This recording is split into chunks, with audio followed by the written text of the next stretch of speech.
Headline po ngayon sa Manila Bulletin, VP Sara Duterte laments Philippines sorry state. We deserve better. Ayon po kay Vice President Sara Duterte. Sabi po niya, ang Pilipinas ngayon ay pinamumunuan ng mga taong walang katapatan sa trabahong sinumpaan. We Filipinos deserve better. Ang masasabi ko lang po dito, coming from you, VP Sara, para ka naman hindi parte ng gobyerno? Kaninong Vice President ka ba? Hindi ba ang Vice Presidente ay kasama sa administrasyon? So kung ang sinasabi mo na ang Pilipinas ngayon ay pinamumunuan ng mga taong walang katapatan sa trabahong sinumpaan, di kasama ka rin doon dahil Vice President ka eh. Kasama ka sa mga namumuno ng bansa. Or hinihiwalay mo na talaga ang sarili mo? Dapat magtayo ka ng sarili mong gobyerno. Oo nga pala, hindi ba yan ang gusto nyo mangyari? Napatalsikin si President Bongbong Marcos at ikaw ang maupo bilang presidente? Ang tanong, kakayanin mo ba lahat ng ginagawa ng ating presidente? Yan ang hirap sa inyo.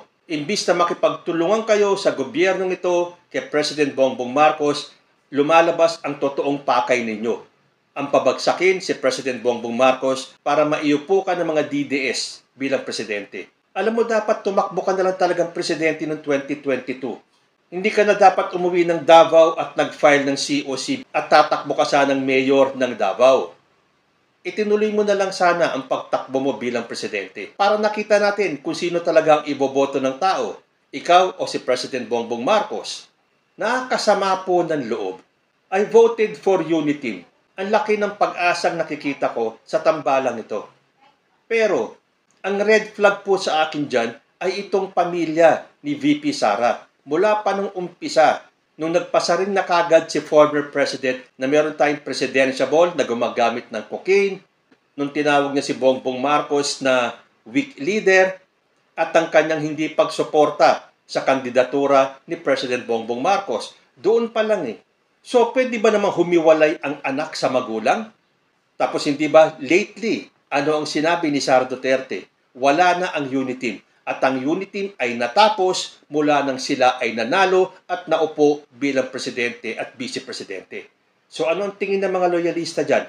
Lalo na yung mga bumoto kay Sara Duterte. Ang tingin natin, pinaglaruan tayo ni Sara Duterte, pinaniwala niya tayo na siya ay kaisa sa unity team, na siya ay kaisa ng ating presidente. Yun pala, kasama rin pala siya sa plano ng mga DDS na pabagsakin si President Bongbong Marcos. Dahil yun po ang nakikita ko ngayon eh. Sa bagay, ilang mga pahayag naman na ni Sara Duterte kahit nang siya ay nasa unity team pa lang. Tandaan nyo yung batang binigyan niya ng pulburon at sinabi niyang nakaka-addict ang pulburon.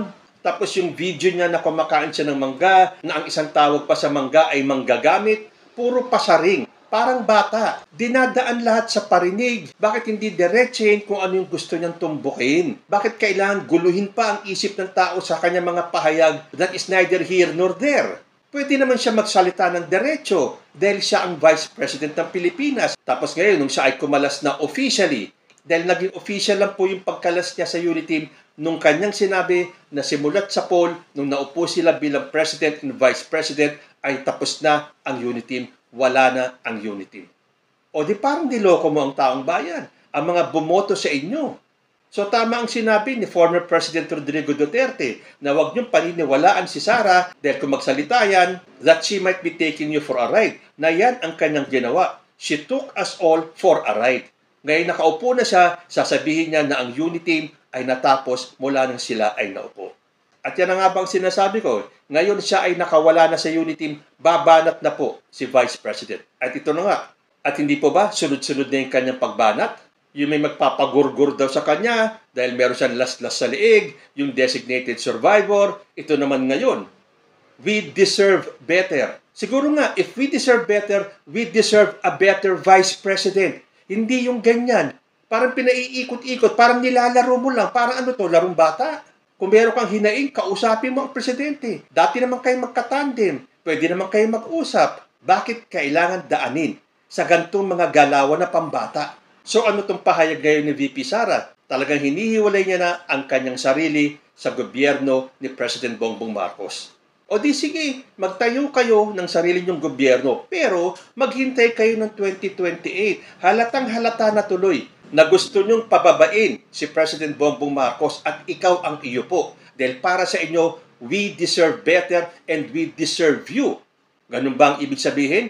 Dahil hindi ba isinisigaw ng mga alipores ni former President Rodrigo Duterte na dapat mag-resign na si President Bongbong Marcos at lahat na nga ng klaseng issue ginagawa nila. At ang latest nga, itong kay Cathy Binag, na sino ang maniniwala? DDS yan. Dapat kumuha kayo ng star witness para hindi halata yung hindi naman sa grupo ninyo. Maglalabas kayo ng star witness, yung pala, kabagang ninyo. Di ang dali-daling manipulahin, nagkaroon ba ng impact? Wala. At ano ang gustong gawin nitong sila Cathy Binag? Guluhin pati ang mga nananahimik na mga personalidad. Nagtatanong pa, bakit daw hindi sumasagot si ganito, sa ganyan, sa isyong ito? Bakit? Papatulan ba kayo ng mga taong sinasabi ninyo?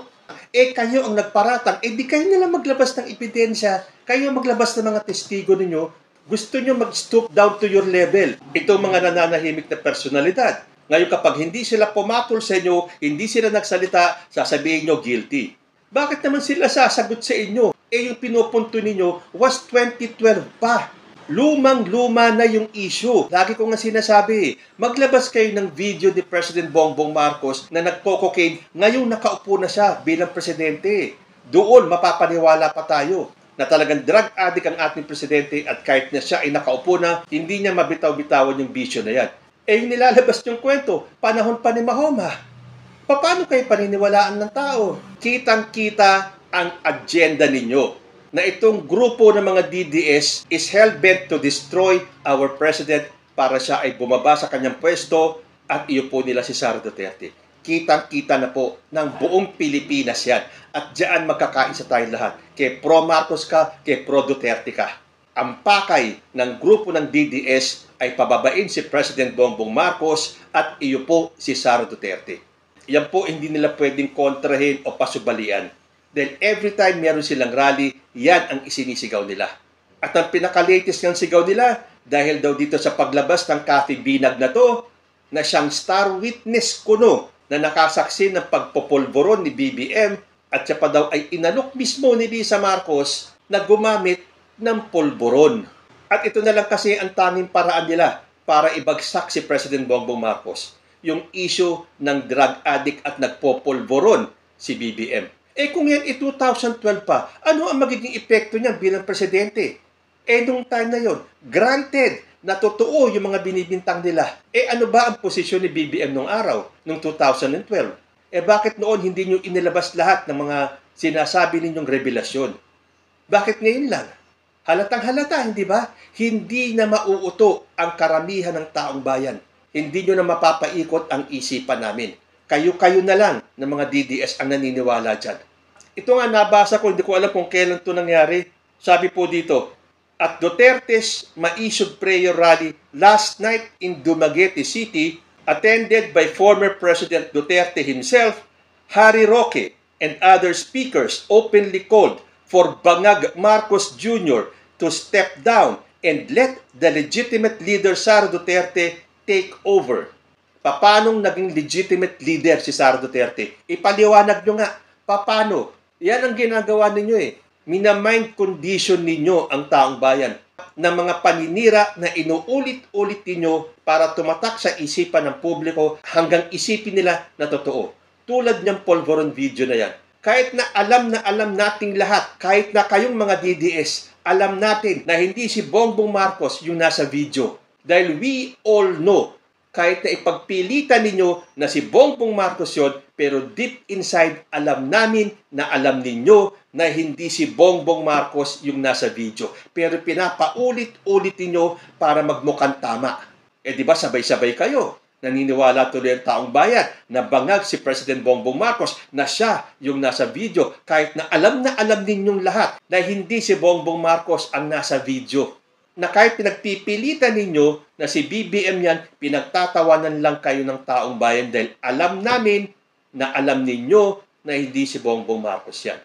At ang sigaw nila, let the legitimate leader, Sara Duterte, take over. So hindi ba lahat sila nakakatugma-tugma na, nakakadugtong-dugtong, nakakadikit-dikit na lahat ng ginagawa nila? Na ang kanilang tanging pakay ay iupo si Sara Duterte no matter what. kahit na maglabas na sila ng mga kasinungalingan dahil alam nila meron at merong maniniwala sa kanila. At ito na nga ang latest na pronouncement ni Sara Duterte mismo na akala mo hindi siya kasama sa gobyerno ni President Bongbong Marcos. Ang Pilipinas ngayon ay pinamumunuan ng mga taong walang katapatan sa trabahong sinumpaan. Bago mo sabihin ito, mag-resign ka na muna bilang Vice President, saka mo sabihin yan. Mas magiging kapani-paniwala pa na hindi mo matanggap na ang Pilipinas ay pinamumunuan ng mga taong walang katapatan sa trabahong sinumpaan. Hindi ba mas maganda yung bago mo sabihin ito, wala ka na talaga sa gobyernong ito? Saka ka magsalita ng gantong, we Filipinos deserve better. Kasi ang gusto niyong palabasin, lahat ng namumuno sa gobyernong ito ay hindi tapat sa kanilang trabahong sinumpaan. So ang ibig sabihin ni Sara Duterte, siya ang nararapat. Gusto niyang iparating sa taong bayan na they deserve better and she is the better alternative. Ganun ba ang ibig niyong sabihin? Halatang halata na masyado ang galawan ninyo. Bakit hindi kayo makapaghintay ng 2028? Gusto nila people power. Di ba ito nga ang sigaw ni Harry Roque? Kilos na tayo. Kailangan pa ba natin ng ibang ebidensya? Ngayon na, kilos na. Hindi ba nagtatawag na sila ng people power? Ilang beses na kayo nagtawag ng people power? Nakainganyo ba kayo ng tao? Hindi. Bakit? Dahil alam na ng taong bayan kung ano ang inyong pakay, kung ano ang inyong agenda. So ako nalungkot ako na galing ito kay Vice President Sara Duterte. Sino ang sinasabi niyang better? Sila? Ang mga Duterte? Bakit? Dahil ba pag naupo si Sara Duterte, mabubura lahat ng katiwalian na nangyari nung panahon ni former President Duterte, na pati itong mga allegedly mga anomalyang ginawa ng mga tao niya katulad ni Harry Roque ay mawawala na lang, matatabunan na dahil hindi na si Bongbong Marcos ang presidente? At bakit ba ganito na lang kasidhi ang gusto ni Harry Roque na maupo si Sara Duterte?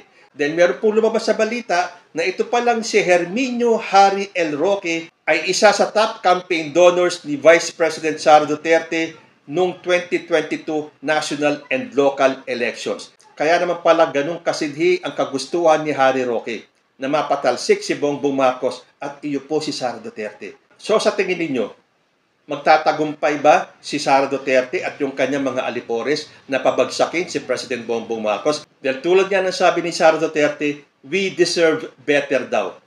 So sino yung better alternative? Ang mga Duterte? Si Sara Duterte? So sa tingin ninyo, maniniwala na lang basta-basta ang Pilipino sa mga galawan ng Duterte camp?